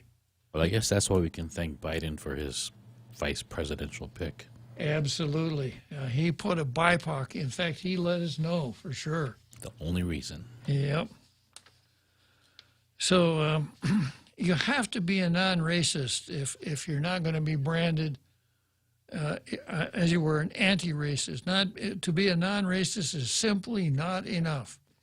Citizens, especially prominent ones, must be anti-racist if they are to be a benevolent force against America's systemic racism, both past and present. If they fail to demonstrate sufficient anti-racism, they are to be cast aside as something of a foe to the movement. Either you're anti-racist or out of here. The latest victim of such an impossible standard appears to have been massively famous actor and filmmaker Tom Hanks. Hanks, known for his work in Forrest Gump, Saving Private Ryan, and countless other popular films, attempted to do good by the push for racial equality earlier this month by writing an opinion piece for the New York Times urging Americans to learn the truth about the Tulsa Race Massacre. But in response, the actor was dogged by NPR entertainment critic Eric Deggans for not doing enough, especially considering his supposed role in perpetuating white supremacy through his artistic endeavors. He's built a career playing righteous white men, Degens wrote in his own op-ed for NPR over the weekend, before going on to suggest that Hanks, like many other prominent white public figures, is, quote, personally and specifically connected to the elevation of white culture over other cultures.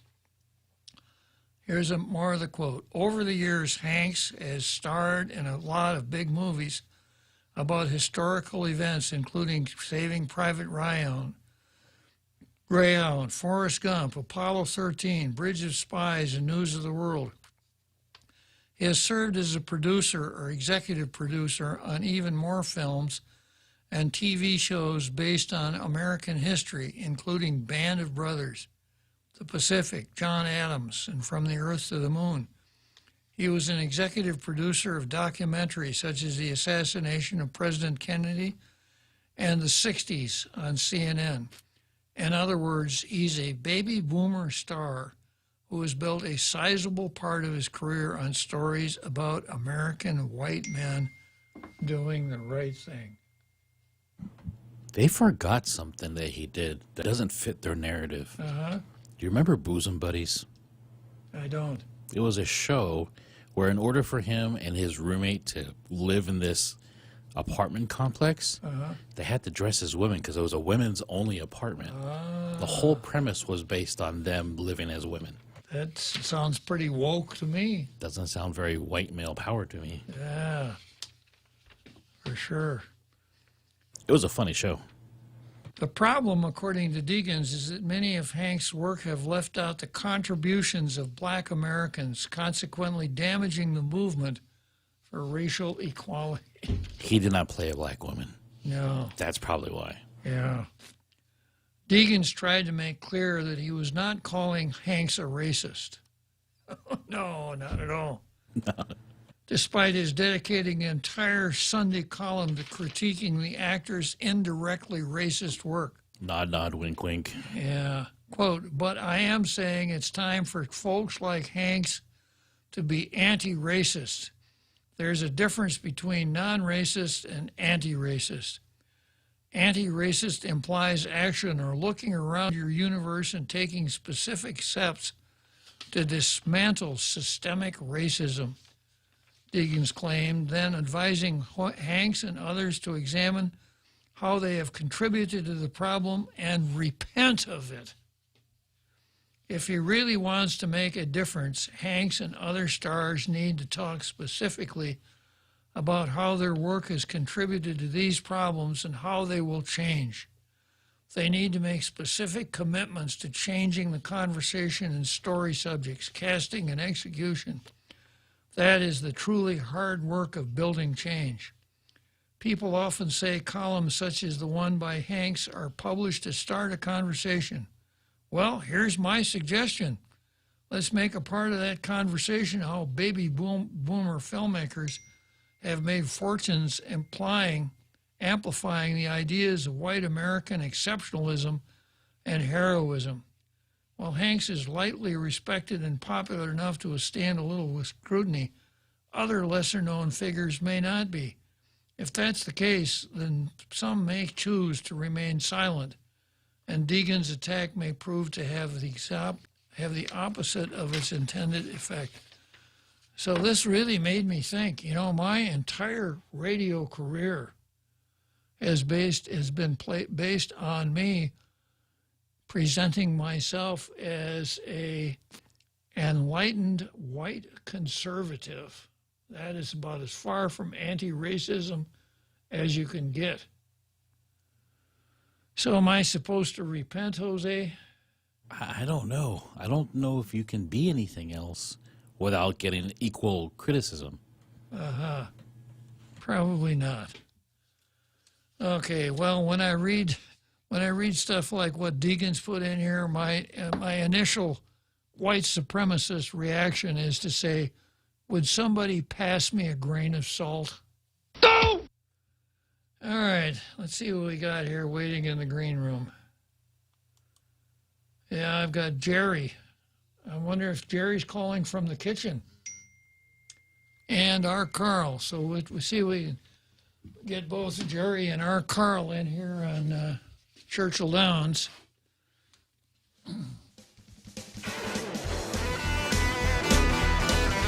Busy week? Mezcla Bistro in Tumon has you covered. Let us take the worries out of your dinner meal planning. Check out our daily specials or enjoy some of your local favorites. Plus, receive a free kids meal with each adult dinner entree purchase Monday through Thursday. Call 969-2652 for more information or to make a reservation at the Grand Plaza Hotel in Tumon. And don't forget, Jack Larimer is live every Saturday night. Mezcla Chamorro Fusion Bistro, a true taste of Guam. Get your shot and win big prizes, Guam. The Office of the Governor and the Guam Visitors Bureau presents Vax and Win, Guam. Protect our community by getting your shot and enter online at visitguam.com/vax for a chance to win. Starting June 14th through July 21st, weekly prizes of $10,000 cash and a brand new car will be given away to lucky residents who are fully vaccinated. That's 6 weeks of Vax and Win opportunities. Some conditions apply. Log on to visitguam.com/vax for official promo rules or to submit your entry today.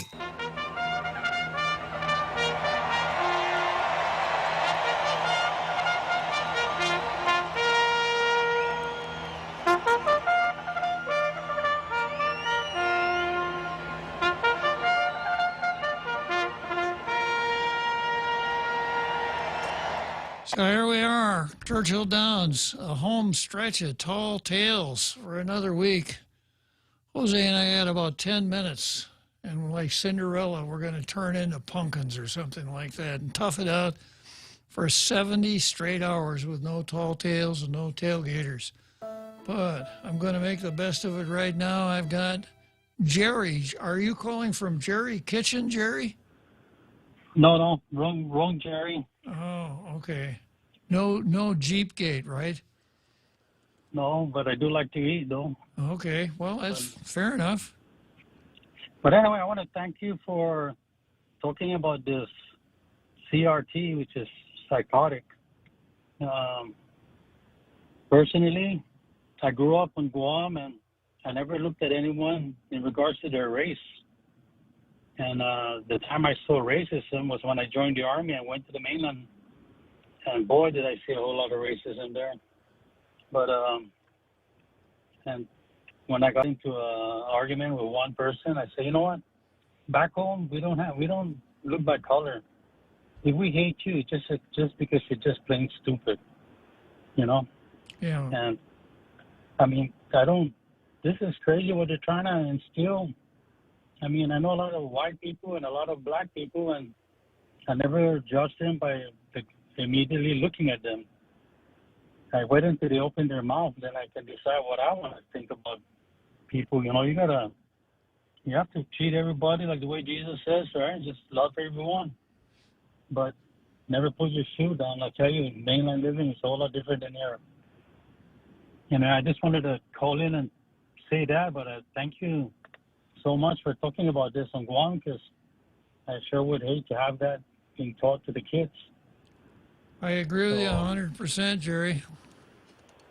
Anyway, thank you, Dr. Klitzkie, for talking about this, because my kids are in Texas, and even in Texas, some counties are like crazy, you know, and when I first heard about the CRT, even that 1619 project, that's another stupidity. Sorry if I can't say that online, but the U.S. was formed in 1776. I don't know what it came 1619. Everybody was heading to Americas at that time. And we're concerned about the government, and it's in 1776. And the thing that really amazes me with, what's that word you use for colored people? BIPOC. You know, like that. Yeah, that one, they are so psychotic, because during the Civil War, a whole bunch of white people died to get them free. And this is how they're thanking them.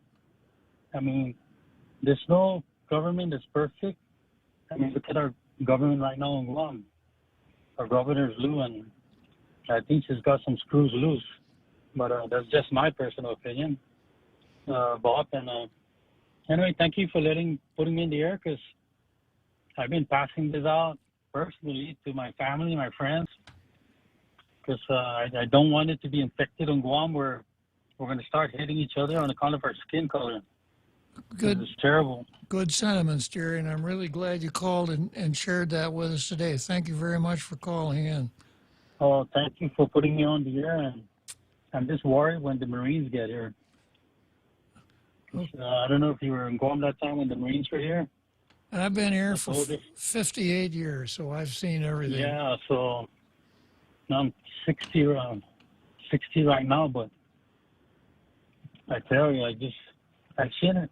I've seen it when the Marines were here, and they trained them to be killers, but they can't go outside in the economy and then start saying they can beat up everybody. I'm a Marine myself, but back when I was in the Marine Corps, they trained us to be lovers. Oh, that's nice. Yeah. Okay, Jerry. Once again, good talking to you. Okay. Oh, same here. You just drive on.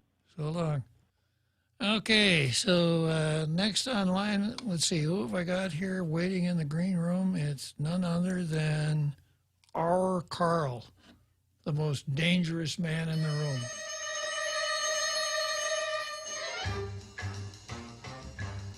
So here's a guy that spent his whole career playing James Bond type roles, secret agents and spies and undercover people going to dangerous places, doing dangerous things, always with deep cover. That's why they refer to him as the most dangerous man in the room, right, our Carl? I'm not sure how James Howard came up with that name, but I guess I have to live with it. Yeah, I just wanted to call up, and by the way, that last caller I appreciated his comments. He's completely right. And his concerns about his children are valid. I have a feeling that this is already happening to some extent on Guam in our public schools. I don't know how bad it is. Well, you know, Carl, that we have our local distributors of critical race theory.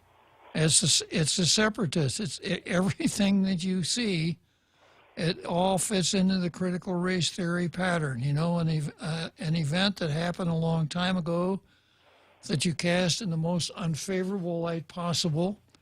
You say that because the society began with that, it's systemically infirm and cannot be fixed, and these bad things happened like just yesterday. That's Lou's letter. She's saying that these things are going on right now. And Tina's Resolution 56, classic example of critical race theory. It's all about the horrible things that have happened to Chamorros, the oppressed, caused by the oppressor, those white guys over there in the United States. And because of this, the oppressors owe the oppressed a lot. I don't know how much they owe us anymore after $1.5 billion they gave us here during the last year, but that's another story. Yeah, very true. A few years ago, one of my Facebook friends who is in that movement, the movement to separate from America, we were chatting online, and he mentioned that their objective, which is to radicalize the young students, to make them supporters and sign waivers and all that. And at the time, I was thinking, that's not going to happen. But just the last 2 to 3 years, I can see how it can happen. And to some degree, I'm very sure it is happening right now. And I wish there was a way for one of the senators, I wish one of them at least would have the courage to sponsor a bill to require by law these government-run schools to post online the approved curriculum and a link to the textbooks on Amazon, with the reviews and showing the table of contents and the whole 9 yards, so that parents could inspect what their kids are being taught. Well, Anytime, you know, 24/7. Carl, I think we need to inspect what our governor is trying to teach everybody. Here's what the governor said. Our colonial power's ongoing militarization of Guam constitutes a violation of several human rights. You know, so we're really, the Chamorro people deserve the same opportunity to control their political destiny, just like the administrating powers, founding fathers, etc. Gotta go, Carl. We'll see you on Monday, okay? Okay, Bob, I will be here.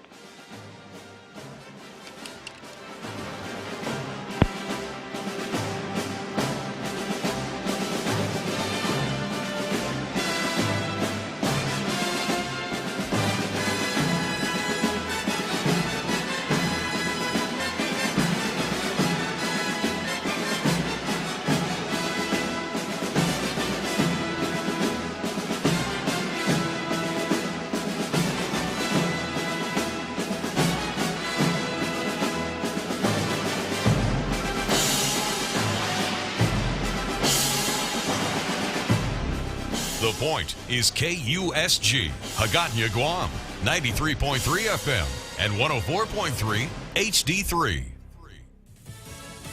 Searching for a killer. I'm Jack Callahan, Fox News. An apparent road rage incident in Detroit late last night has left a 2-year-old shot and killed, a 9-year-old seriously wounded. Police have a description of the car from which the shots were fired. The city's interim police chief, James White, asking for the public's help to find the shooter. Going to help get this monster off the street. 13 people hurt, at least one dead in a series of drive-by shootings in 2 suburbs of Phoenix, Arizona last evening. Police called this a shooting spree, and they're now trying to piece together these apparent random drive-by shootings. All of those people, they're not necessarily gunshot victims. Police described them as possibly shrapnel or car accidents. The same white SUV was seen at multiple scenes, and police said that the adult male driving that SUV was taken into custody without incident after about an hour-and-a-half rampage. Reporter Matt Gelka of Fox 10 in Phoenix, where the mercury reached 118 degrees yesterday, setting a new record. Parts of the Gulf Coast are bracing for a drenching. A tropical cyclone in the Gulf of Mexico expected to move ashore late Friday or early Saturday, possibly as a tropical storm. Could see up to 8 inches of rain, so there will be a concern for flooding, certainly along the coast. Maybe a few brief spin-ups. Typically, when you have a landfalling tropical system, you get that land interaction and the friction along with the wind shear. Sometimes you can have a tornado with a system like this. Meteorologist Wes Wyatt of Fox 4 in Birmingham, Louisiana's Governor John Bell Edwards has issued a state of emergency for the southern part of his state. Many federal offices will be closed on Friday, marking the newest federal holiday. Juneteenth has been known by many names: Jubilee Day, Freedom Day, Liberation Day, Emancipation Day, and today, a national holiday. Vice President Kamala Harris speaking at yesterday's signing ceremony with President Biden. America is listening to Fox News. Connect to Fox News Audio on the Fox News app. Listen to hear your